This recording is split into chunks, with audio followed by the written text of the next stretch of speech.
Bien le bonjour les amis, bien le bonjour, je refais une deuxième vidéo, j'espère que le son va rester, il s'est passé un déclic sur la vidéo que j'ai faite juste avant, que j'ai dû supprimer, c'est pas grave.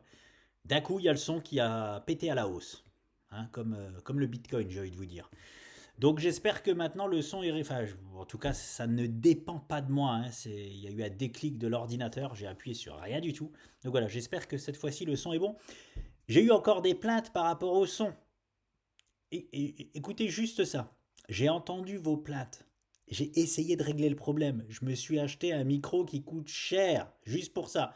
Il est là, micro-cravate avec la petite moumoute dessus. Je ne peux pas faire mieux. À part là, visiblement, il y a eu un déclic. Mais bon, bref, si jamais ça revient, vous savez que le son vous pète les oreilles au niveau de l'intro. Enlevez le son pendant l'intro et dès que vous me voyez parler, vous augmentez le son. Et puis c'est tout. Voilà, le problème est réglé.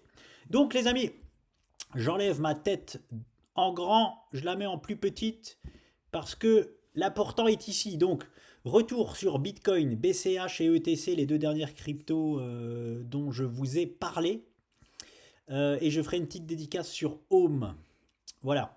Alors, le BTC, qu'est-ce qu'il est rapide, hein. Il est déjà venu presque titiller ses plus hauts, hein. Donc voilà, il est déjà venu valider pratiquement ses objectifs, j'ai envie de vous dire. Dès qu'il valide, il n'a pas le temps, hein. À chaque fois, c'est pareil. Donc, mais c'est génial, hein. Il y a pas de faux signaux du coup en ce moment, donc c'est vraiment top. Parce que quand il y a des faux signaux, c'est un peu chiant, hein. On passe pour voilà, pour une crêpe.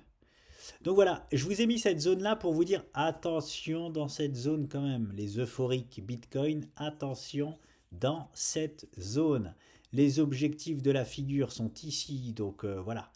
On peut très bien caler, hein, aux alentours des 48 400 dollars, hein. En plus, voilà. Pour moi, on, quand j'ai dit objectif BTC 48-49, lorsqu'on était là en bas, euh, c'était pas genre pour partir pour les 60 000, hein. Pour moi, on n'est pas en direction des 60 000 dollars. On verra ce qui nous dessine maintenant le Bitcoin dans cette zone-là. On verra, je dis pas non, hein, je dis pas non, je le suis, hein, j'ai envie de vous dire. Mais c'est pas ce que je privilégie dans un premier temps, hein. Moi, je suis dans une pattern hebdo dans un premier temps. Je pense que ça va s'endormir et qu'on est dans un range 48-38, en gros, allez, 49. Bref, on joue pas avec les chiffres. On va dire 48-38, 48-49 et 36-38 pour en bas. Donc, pour moi, quand on arrive dans la zone là, forcément, il y a plus de chances qu'on retourne vers les 38 qu'autre chose. Donc, affaire à suivre, à moins qu'il nous ait déjà fait la magnifique tasse. Alors ça, ce serait splendide, hein. Si, je vais le mettre, je vais voir en image si ça peut donner quelque chose déjà. Ouais, ça aurait pas trop de gueule quand même. Si, ça peut le faire. Je vais voir en hebdo. Là, pour l'instant, ça a pas trop de... Non, ça a pas trop de gueule pour le moment si je le dessine maintenant. Alors, je vais le mettre en daily. Si il nous a déjà fait sa tasse, par exemple, d'une magnifique... Alors, je vais l'enlever, l'épaule, tête, épaule, on n'en a plus besoin, voilà. Euh, ce qu'on appelle une tasse avec une anse, et c'est-à-dire que là, il viendrait nous faire hop et hop, ça serait génial. Ça voudrait dire. Bon, de toute façon, on a un sol, hein. On a un sol maintenant aux 43 500 dollars, hein. Il faut le dire quand même, hein. Donc, quand je dis, quand on est dans la zone là, je privilégie les 38, c'est mal dit. Je privilégie d'abord les 43 500 dollars. Voilà.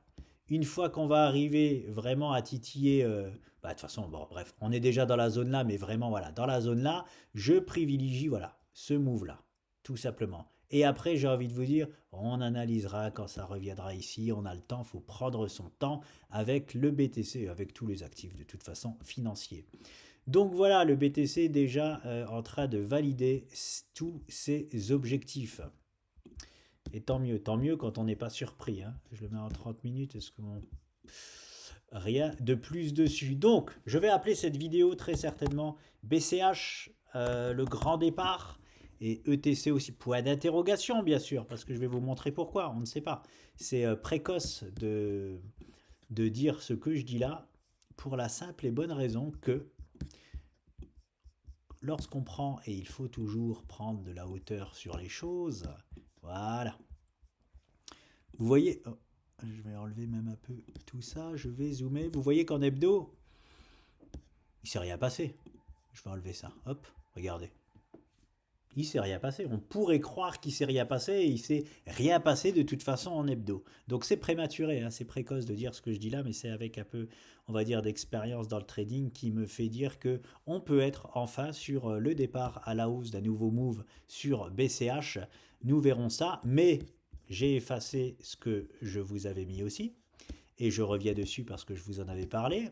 Donc là, je suis en daily, les amis. Donc pourquoi je parle de possible départ, hein, c'est parce que hop, nous avons cassé hop, ce petit pivot là à la hausse et les traders expérimentés, j'en suis sûr, sont déjà sur le coup. Voilà. Euh, de quoi? Ah oui, oui, voilà, c'est ça. C'est ça que je vais vous parler. Je vous avais aussi dessiné ça. C'est pour ça que je vous dis, c'est précoce. C'est précoce de dire ça parce qu'on peut très bien, hop, faire un petit mouvement haussier et puis finalement, hein, continuer à rien donner pendant longtemps, hein, comme il a fait là depuis plusieurs mois. Hein. Ça peut aussi se passer. Il faut être vigilant à ça. Ça peut se passer. Hein. C'est pas parce que je dis c'est peut-être le grand départ qui va tout de suite faire ça. Non, il peut le faire. Oui, il nous a donné un bon signal ici pour le faire. Il peut très bien se faire choper encore une fois. Je vais mettre mon petit hop par la même zone qu'il a du mal à passer. Hein, il peut se faire freiner ici. On a tenté une fois ici, on a tenté une fois ici, deux échecs. Voilà. On va retenter très certainement. Alors pour moi, on va retenter une troisième sortie. Voilà. Qu'est-ce que ça va donner? On verra ça tous ensemble. Et je reviendrai dessus. Donc voilà pour le BCH. Et le TC, pareil, hein, les deux se sont réveillés visiblement en même temps. Donc voilà, je vous avais aussi parlé de l'ETC. Alors pour deux raisons, je reviens dessus. Pour cette double cassure de structure, c'est-à-dire la première, ce triangle descendant là, avec la semaine du 8 janvier, la semaine du 8 janvier a été le réveil. Pour moi, le réveil vraiment d'Ethereum classique. Boum, on enfonce cette figure rouge qui nous donne le principal objectif ici, les amis. Principal objectif, c'est ça. C'est pas comme les biseaux, bon je vais pas revenir dessus, j'en ai déjà parlé, normalement c'est un peu plus haut, mais comme on a un plus haut ici, je privilégie l'objectif là, voilà. Donc objectif pour moi très clair et net, des 52 dollars sur Ethereum classique, minimum. Voilà. Et en plus de ça, nous avons, j'appelle ça une roquette de marché. C'est-à-dire qu'on était endormi sous les 23,50 depuis un long moment, depuis novembre 2022, voilà. Et la même semaine, donc nous avons aussi cassé cette structure-là, c'est le grand réveil, voilà. Et on revient forcément se poser dessus, une chance sur deux en moyenne, de faire ce que ETC classique nous a fait. C'est, j'ai envie de dire, pour pas faire de jeu de mots, du grand classique. On revient se poser sur la résistance qu'on a cassée. Je vous en avais déjà parlé avec les 38 000 du BTC. Pas la peine de revenir dessus.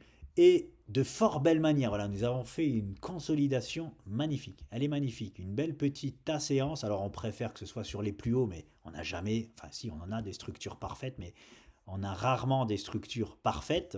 Et en plus de ça, nous avons donc la cassure dans la time frame encore inférieure de ce que moi j'appelais la anse, qui était donc un triangle aussi asymétrique. Voilà. Alors, ouais. Mercredi 7 février à 21h, c'était dur de considérer ça vraiment comme la cassure. Il fallait privilégier voilà, plutôt celle-ci le jeudi 8 février à 13h, donc la validation à 17h. Voilà, on a un possible top départ aussi sur ETC. N'oubliez pas que nous sommes sur de l'hebdo daily. Hein. En fait, c'est un peu paradoxal parce que nous sommes sur de l'hebdo daily. Donc ça peut mettre une plombe avant de venir chercher l'objectif ici. Mais on est sur de la crypto. Donc ça peut aller très très vite. Donc voilà, n'oubliez pas ça. Des fois, il y a des performances en un jour, en 2 jours. Des fois, ça met des semaines. Voilà, malheureusement, on ne sait pas. L'important, c'est d'investir son argent là où il faut, de prendre le maximum de bons spots et de prendre des bons spots. Et ça, pour moi, ça fait partie forcément des bons spots à prendre, c'est pour ça que je l'ai pris aussi. Donc voilà, et je finis avec une petite dédicace sur Home, qui est un super investissement, le dernier super investissement que j'ai fait. Mais c'est grâce à un ami, c'est grâce à Ryan qui m'a parlé. J'ai appris un mot grâce à ça, un insider. J'ai appris un mot, hein. Un mec dans le projet. Vous voyez ce que je veux dire? Un insider, voilà, ça fait un peu mieux en quinri. Euh, et j'ai eu du mal à l'écouter, hein, parce que j'ai eu la formation ici là, les amis. C'est pour ça que je vous en parle aussi, parce que ça fait aussi un petit poids trading. Moi, les investissements que je fais, c'est de prendre ici ou ici, tout en bas. Voilà. Pour justement profiter de ce que j'appelle le réveil crypto et faire des x3 en mode réveil. Parce que là, Home, quand on m'en a parlé, ça avait déjà fait x4. C'est pas pour ça, moi ça me dérange pas que ça a déjà fait x4. C'est pas parce que ça a fait x4 que c'est fini. Non, il y a des potentiels x100 dans le monde de la crypto. Donc un x4, c'est standard. C'est le minimum dans le monde de la crypto, j'ai envie de vous dire. C'est le minimum et je pense que vous commencez à le voir à travers les vidéos, hein. Parce que là, il a fait x4, mais il a bien continué, hein. Donc voilà. Et donc j'étais très réfractaire, hein. J'ai pas écouté l'info, voilà. Mais du coup, j'ai analysé Home. Grâce à Ryan, j'ai analysé Home. Et j'avais trouvé cette petite structure, donc H4, en plus d'école. Un cas vraiment d'école. Regardez-moi ce triangle asymétrique de sommet magnifique. Premier virage, deuxième virage, troisième virage, quatrième virage, cinquième virage, semi-rotation et on casse à la hausse. Je vous rappelle un peu les stats de ce genre de figure. Eh bien, statistiquement parlant, alors quand la psychologie de la foule à l'intérieur est bonne, hein, et là elle est magnifique, hein, la psychologie de la foule, c'est-à-dire qu'il y a des belles ondulations à l'intérieur de la figure. Parce que parfois ça peut juste être une résistance et un support. Là, c'était une figure parfaite. Ces figures-là font le plus souvent 5 virages, et c'est après le cinquième virage qu'on casse à la hausse ou à la baisse. Eh bien, regardez, 1, 2, 3, 4, 5 virages, et en plus de ça, on avait une semi-rotation. Et n'oubliez pas, sur toutes ces figures-là, c'est après la semi-rotation qu'on casse directement du même côté dans 8 à 9 chances sur 10. Donc c'est pas du tout étonnant de retrouver un breakout ici. Voilà. Et là, j'ai pris le spot. Voilà, quand moi j'ai eu ma validation technique, j'ai pris le spot. Mais uniquement parce que mon pote Ryan m'en avait parlé, hein. Sinon, j'aurais même pas pris le spot parce que voilà. Et je me rends compte que c'était une erreur. Je me rends compte que ça aurait été une erreur de ma part. Je dois rester en mode pure trading. C'est pas parce qu'on est sur une grosse résistance et que ça a déjà fait x4 que ça va forcément corriger, hein. On le voit, on a la validation, on y va et puis on surfe et ça fait un beau x3 derrière, malgré qu'il y avait déjà eu x4 avant. Donc merci encore Ryan pour cette info. Je vous en ferai part, hein, si jamais j'ai une autre info comme ça. Parce que je vois que l'info était très bonne, hein, donc si j'en ai encore une comme ça, avec un insider, juste avec un insider, je vous en parlerai. Donc voilà, et puis derrière, je vous en parle aussi parce que suivi de trade à suivi de trade classique, on fait les box, on continue. C'est pour ça que je vous dis, ne vous prenez pas pour des traders si vous n'en êtes pas. Il y a beaucoup de choses dans le trading, hein, beaucoup de choses. C'est pas parce qu'on connaît telle ou telle figure que ça va marcher. Il faut des stop loss, il faut des prises de bénéfices, il faut savoir quand on sort, il faut savoir sortir au meilleur moment. Il y a plein de choses. Donc voilà, et je suis totalement sorti par contre sur Home pour mon pote m'en veut un peu. Mais bon, voilà, je suis en suivi de trade standard et j'ai dû sortir de position. Je suis sorti très exactement au 0,323 sur Home. Exactement. Alors c'est marrant parce que regardez où je suis sorti. Je suis sorti carrément en 5 minutes, hein. Ça, on pourrait penser que j'ai tracé une ligne de coup, mais c'est pas du tout une ligne de coup, c'est là où je suis sorti de position. Et c'est marrant parce que c'est devenu la résistance, une ligne de coup en fait de ce que c'était une épaule tête-épaule qui n'est déjà plus, hein. Donc je peux l'enlever, voilà. Donc ça montre aussi que hein, je ne suis pas le seul à vendre cette zone, hein, parce qu'à chaque fois qu'on y vient, on n'arrive pas à la franchir. C'est devenu une résistance, donc je ne suis pas le seul à vendre cette zone. Ça ne veut pas dire que Home ne va pas continuer, hein. Visiblement, il devrait continuer d'après l'insider jusqu'au 0,50. J'ai peut-être pas quitté le navire au bon moment. Donc voilà, mais bon, je peux pas non plus faire confiance aveuglement si j'ai pas les avis techniques. Par exemple, moi je me remettrai sur Home, comme j'ai fait confiance en bas en fait, je referai confiance si voilà, j'ai ma petite voilà, validation ici là, une petite bougie verte qui vient me casser cette ligne de coup, pourquoi pas resurfer jusqu'au 0,50 et plus si affinité. Mais pour le moment, c'est non, surtout qu'en plus ça part à droite à gauche, j'ai le TC et le BCH qui est voilà, sur lesquels je suis en position maintenant. Voilà, c'était la petite dédicace sur Home. C'est tout. C'est tout. Si j'ai oublié quelque chose, je referai une vidéo. Je me mets en grand pour clôturer. Et je vous dis à très vite. Bye.